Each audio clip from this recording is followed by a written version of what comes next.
Ansubire nti nno muli bulungi abalungi abaagalwa gye musinziira okubeera ng'ate mumpuliriza.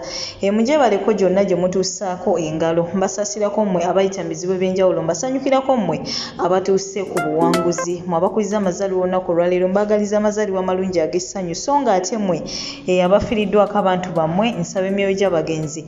Katonda agiwummuze mirembe, agiramuze ekisa, agumye emitima abako ab'enganda saakaate n'ab'emikwano. Mumbejja Aisha Nassolo geegange butereevu era mba nkomyewo n'agagenda mu maaso mu ggwanga lyattu Uganda. Yes, naye nga mawulire mabi nnyo nnyini ddala, miranga myerere, maziga meerere, ate munnange ku sayidi emu oba endala. Ffenna tukimanyi bulungi yadde amawulire gabadde gabuusibwabuusibwa g'okubeera nga tiktoka oyo abadde amanyikiddwa ennyo nga Kapeesa munnange wetwogerera yassiza ogw'enkomekerero.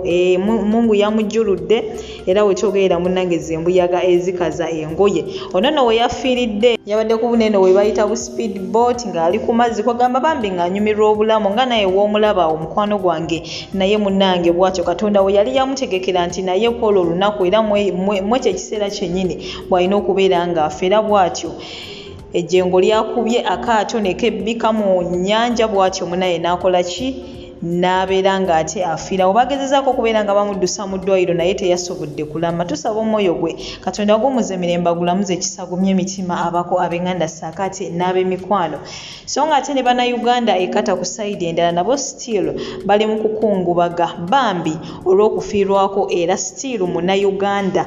Ono nno munnange naye abadde akola mu Talabat era nga wetwogerera naye munnange zembuyaga ezikaza engoye. Si byangu n'akamu n'akeddagala maziga meerere kwegamba si byangu n'akamu n'akeddagala, naye nga munaye Katonda yasinga okumanya. Buli omu yamutegekera lunaku ki lw'alina okufa, naki kyalina okwegamba okufiiramu. Buli omu Katonda yamutegekera nti gwe ojja kuba okola kino. Ffe so munnange wekiba kizza tunyolwa naye ate tulina okukkiriza nti munaye Katonda bw'atyo waaba akoze eki, waaba asazeewo. So munnange naye wenna afiiriddwako omuntu nsaba omwoyo gwe Katonda agumuze mirembe, agulamuze ekisa, agumye emitima abaka ab'enganda saakaate n'ab'emikwano mukwano gwange. So ng'ate be tubitadde ku bbali ffenna tunakijjukirwa nti Jeno eri tumwine munnange naye wetwogerera yakkirira dda ezzira kumwa ennyindo munnange gye zirembekera mukoka. Era bannayuganda bangi baavaayo kino ne bakisanyukiramu olw'ebyo munnange bye yabyogerera ng'oba oliawo ng'akyali mulamu. Era nga n'ekimu ku kigambo ekyasinga okubeera ng'ate kiruma bannayuganda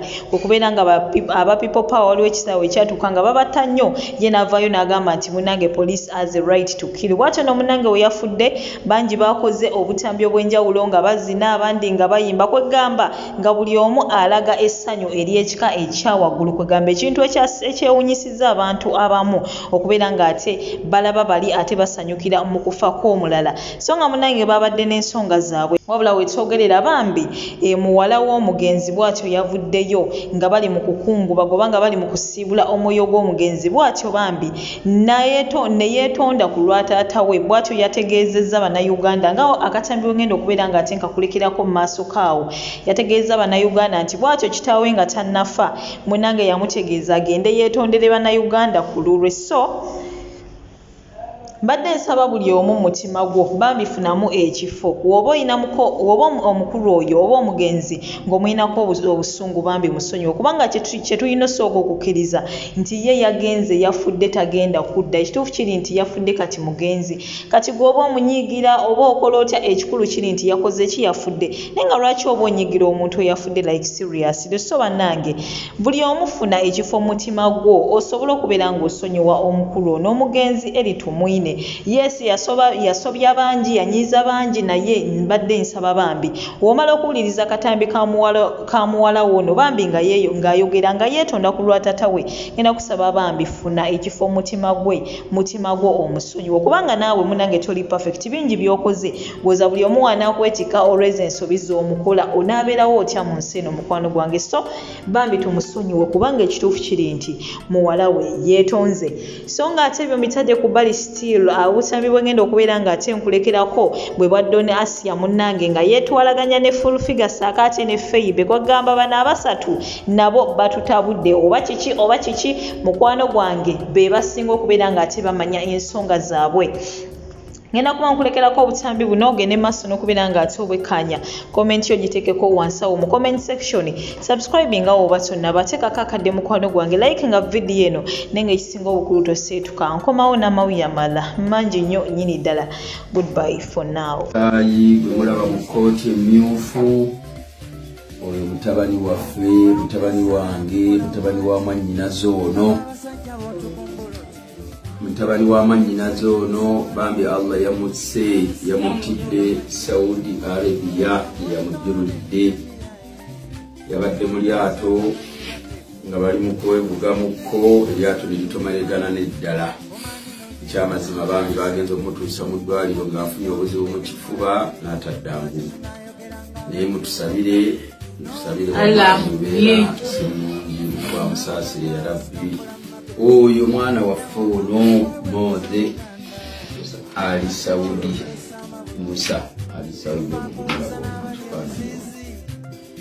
n'olwekyo nze ndi kojjaawe ono ye mwannyinaze tuli wano tuli ba sister ne tuli mu nnaku ey'ekika ekyawaggulu tuli wano ekyengera wano wa sister ekyamazima tuli mu nnaku y'amaanyi balinange mutusabireko musabire nnyo maama w'omwana ono ye mwana we kwabadde asibidde enkoba omulenzi omukulu ng'akusaasire Musa ya Rabbi byamusomako omwana wange Hundi eno zit life jacket yade tagisibya wano mu makati anti mundange balaga ekifuba okuli tatu nganga bibiri banange kama mutatugenda kaba nadala nze don sinanga dona ne kakula kwe nze kwata mukwana abonera mu komera agatolo sike Saudi Arabia ne gaseka ne celebrating ne gakola ne party gakola ne party ya Kapeesa mazima gakola ne party rest in peace Eriokanga netonya mazima kuforwa comment ngakala kubulira mase tena komo okubeera n'omutima mulungi kyenkomye okukosebwa mu nseno wabale nnyo abatolosire Saudi Arabia bandabize ennaku bakola nepate ya Kapeesa mazima mama akasekako kadde muganziriremu akaseko ko kankuba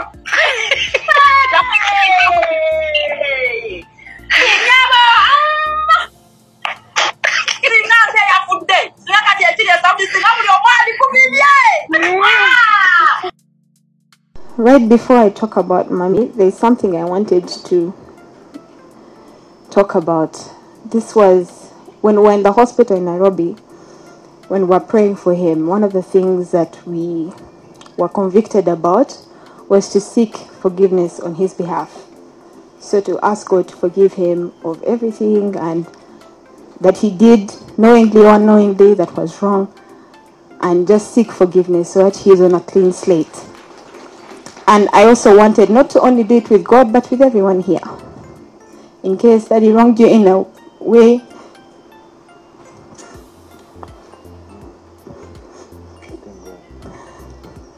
please forgive him. He forgave you. If you also wronged him, he forgave you. He forgave you, he forgave you. He talked about forgiveness so much towards the end. And I don't know for people who went for functions that he was at, he talked about how he even forgave a mosquito. So, if he can forgive a mosquito, how much more a human being? Yeah? nali mukomera mukaduku lwakawunya ekivundu nali monzezekane Allah wange naye Allah yamala nanzijayo ani yajayo mukomera okundaba ani yandeta wadde ekikopo kya chai komera kiri mugenda okumtiisa ekiringa ekyebbeeyi ku birungi byankoledde Uganda ekiringa ekyebbeeyi natuuka mu Uganda ne munkwata ne munyingiza komera naliyo ne struggle nganze kapakalwe navaayo full figure toyinacho ngamba full figure kubanga ngana akatuuka mu Uganda n'emisango gye basuba kusaagiza ne bansiba nali mu kaduukulu mukomera nga munya ekivundu sikukubira ngako kusimu ne kugamba full figure jango nyambo zije mukomera sirina gwe nali nsabe buyambi wano ku media sirina kubanga simba bakatonda obuyambi babusaba katonda tebabusaba abantu nga mmwe sikini mwabatagabana bulamu omanga muli bamanyi mukulyatinge oxygen mutu wetu musse mutu oxygen tumusse omanga mulina amanyi mangi temwagala nse batye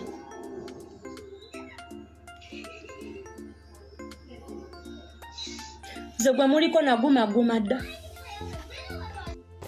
wano kino kifubi kimawube kino ekitunulanga ekikulekule wano ebiseera bye nali mukomeranga Allah ngezesezza kyali kinkererako nekineebakirako nekikola buli kimu nakano kagundi kalukube akali okubona abonere Dubai ka ashakama babadde nga bansiga butto wano fende talina video gyatakola n'atanteekamo nga waneetikko omutikke temubiraba biwemmeme ku mmwe bizezzengere mmwe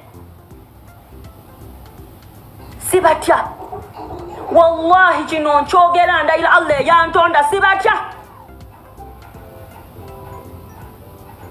sibatya mwatankudde omugisu wallahi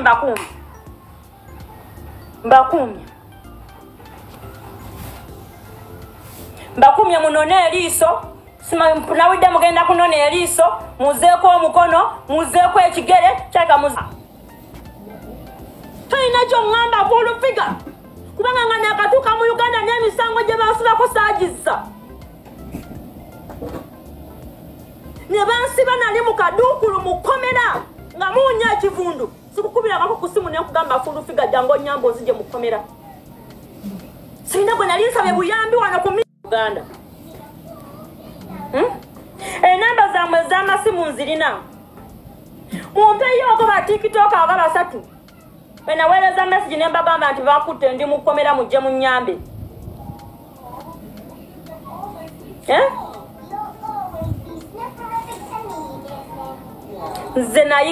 nze ekintu ebimu ku bintu bye nayiga mu bulamu bw'ensi nayiga kimu kutegeeza Katonda ebizibu byange ate olumala okubimutegeeza wallahi antemere ekkubo awatali ekkubo Katonda yanteekerateekera abantu abajja ku saidi yange okunyamba ate kujisifu kama Mungu amekupatia uzima. Tuko na wengi wagonjwa. Kwa wengine sasa wamepata accident wamevunjika miguu. Sami mzima kwa nini nisilinge? Hizo ni fikiri zenu. Sio lazima nikuwe na kila kitu.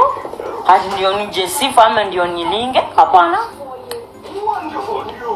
Here's the only known map of the area. You must pass Skull Rock. Go through the... Kona uzima kwa dunia kwa nini kwa watu wenye wagonjwa wako na maukimu wako na nini mi bado mzima sijapata hata ajali mguu zangu zote niko nazo mkono zangu zote niko nazo kichwa changu mashallah sura mashallah mbona kwa nini nisilinge nyinyi muongoje mtagilike muwe na magali muwe na kila kitu ndio mulinge